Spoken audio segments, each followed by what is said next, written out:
Olá, amigos. Estamos aqui para mais um vídeo e sempre lembrando aqueles que estão entrando no canal agora, que gostarem, não esqueça de marcar para assinar o canal e para receber as atualizações. No último vídeo que nós fizemos e a gente tratou do conceitos básicos dos projetos submarinos, eu propositalmente coloquei uma imagem de um submarino indiano. E a razão pela qual eu coloquei aquela imagem foi para servir de mote para esse vídeo. Nós vamos tratar hoje de como as decisões de cessão de tecnologia, elas variam, dependendo da situação geopolítica em que o país em questão se encontra. Dependendo da região, de quão conflituosa é a região. Assim a gente vê atitudes de um mesmo país central, como os Estados Unidos, agir de maneira diferente com o Brasil, por exemplo, e a Índia, que está numa região geopoliticamente complicada, no qual a Índia se vê sob a crescente pressão da Marinha Russa se evoluindo no Mar da China e com possibilidades de entrar pelo Mar Índico. Então, a Marinha Indiana tem preocupações e a região tem conflitos que nós não temos aqui na América do Sul. E daí existiu uma diferença de atuação. Eu já falei num vídeo, esse que vai passar aí a referência, eu já falei num vídeo sobre a ilusão da aliança militar Brasil e Estados Unidos ao longo desses anos.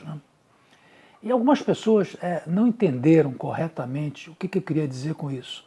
Eu nunca quis dizer que a gente devia mendigar migalhas dos Estados Unidos em termos de equipamentos, em termos de equipar as nossas Forças Armadas. O que eu disse é que os Estados Unidos nunca nos encararam como parceiros estratégicos reais, eficazes, aquele parceiro estratégico na qual você tem interesse em manter as Forças Armadas o mais operativas possíveis.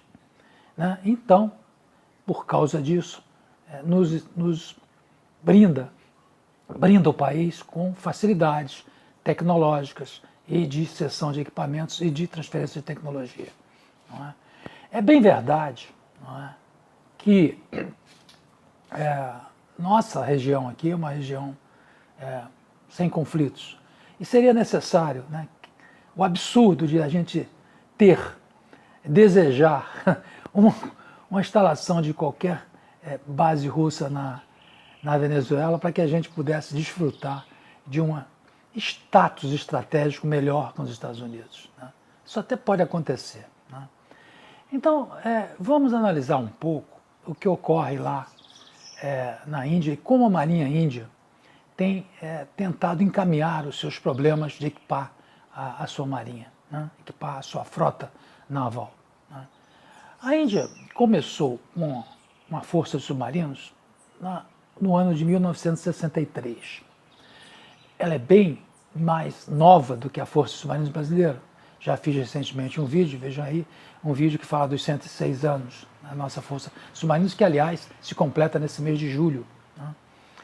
Então, em 1973, eles iniciaram a Força de Submarino dele. Mas, desde o final da década de 80, assim como o Brasil, eles têm na cabeça a intenção de dotar a Força de Submarinos de propulsão nuclear. Mais ou menos na mesma época, o Brasil começou isso no final dos anos 70 e início dos anos 80.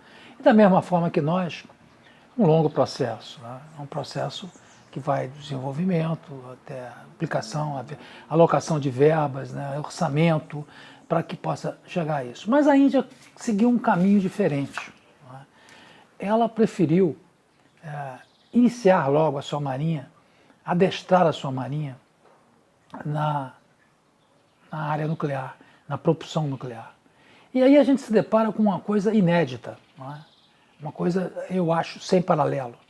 Não tem paralelo, eu acho, que nenhuma outra nação. A Índia recebeu por leasing primeiramente em 1988 até 1991, um submarino nuclear russo da classe Charlie. Né? Esse submarino nuclear da classe Charlie é da ordem de 4.000 toneladas. Né? Esse foi feito um leasing, né? E a Rússia cedeu, uma coisa que não tem paralelo. Né? E a Marinha indiana começou a pensar no desenvolvimento do seu próprio submarino, né, localmente. Mas antes disso, já no século XXI, lá no ano 2009, 2010, começaram tratativas para um novo leasing, dessa vez um submarino maior, um submarino da classe Akula, né, e um submarino de ataque, né, e que tinha parado a sua construção durante muitos anos. Aparentemente a Índia participou da reativação dessa construção. O submarino foi lançado em 2008, entrou na Marinha Russa em 2009. E em 2011 terminaram as tratativas e eles conseguiram fazer um leasing de 10 anos do submarino da classe Akula, um submarino de ataque moderno, operativo na época, né? Que foi entregue à Marinha Russa por 10 anos a um preço de cerca de 670 milhões de dólares nesse período. Está lá na na Índia, esse submarino, né? Está sendo utilizado pela Marinha. Então veja bem, uma abordagem diferente. Começou um leasing, uma coisa inédita, ao mesmo tempo começou a desenvolver o seu submarino nuclear local. Né?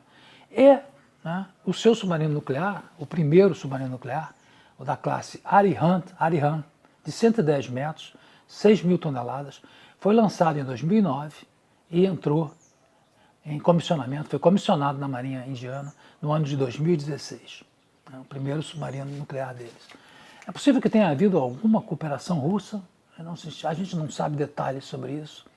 Alguma cooperação russa, os russos se prontificaram a dar. Não se sabe exatamente, eu não sei especificar o nível de transferência que possa ter ocorrido. Eu disse naquele vídeo, né, um vídeo dos submarinos, da construção de submarinos nucleares, esse vídeo que está passando aí, eu disse que é uma transferência que ninguém transfere. E realmente não transfere. Né? Mas exatamente o mote dessa nossa conversa é para mostrar que existem algumas exceções. E essa é uma exceção clara. Quando começou essa intensa, e aliás a Índia sempre teve uma boa cooperação em equipamentos militares para as Forças Armadas dos russos, sempre teve. Historicamente a Índia sempre recebeu equipamentos da Rússia. E os Estados Unidos sempre se incomodou muito com isso. E quando essa coisa chegou a esse nível de leasing de submarinos nucleares, os Estados Unidos, que sempre foi muito ambíguo em relação à ajuda à Índia, ele começou a se movimentar. Foram feitos grupos de trabalho, teve até um Joint Working Group on Aircraft Carrier Technology Cooperation. E teve também uma iniciativa com a Índia chamada Defense Technology and Trade Initiative, é o DTTI.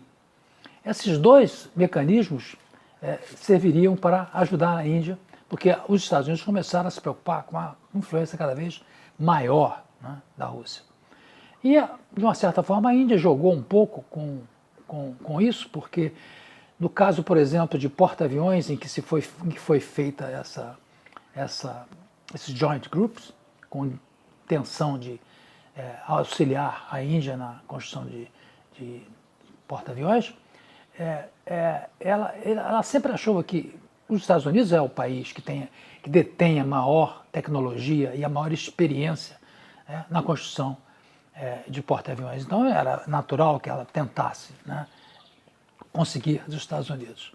Eu procurei bastante, eu pesquisei bastante, né, e não encontrei claras informações de que os Estados Unidos teriam auxiliado na construção desse porta-aviões que está sendo construído atualmente, que é o Vikrant.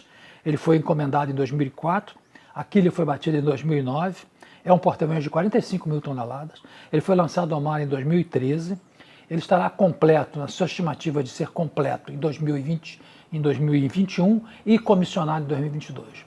Então, como eu estava dizendo, eu procurei informações de que os Estados Unidos teria participado desse projeto, seja na fase inicial, seja em auxílio na construção, outro do que simplesmente fornecimento de equipamentos, como as turbinas, que me parece que são americanas. Mas não encontrei. Então eu busquei, né, através de um editor que eu costumava ler, o editor indiano, de uma publicação Sarvatra Vijay, é o Yusuf Unjavala. Né? Eu mandei para ele uma mensagem, ele me respondeu, essa resposta que estão aí. E ele diz que absolutamente os Estados Unidos não teve participação alguma no desenvolvimento do ViewCraft. Né? E ele vai mais além, ele diz que as iniciativas, o DTTI e os Joint Groups, que foram detonados, a Índia rompeu esses grupos em 2019.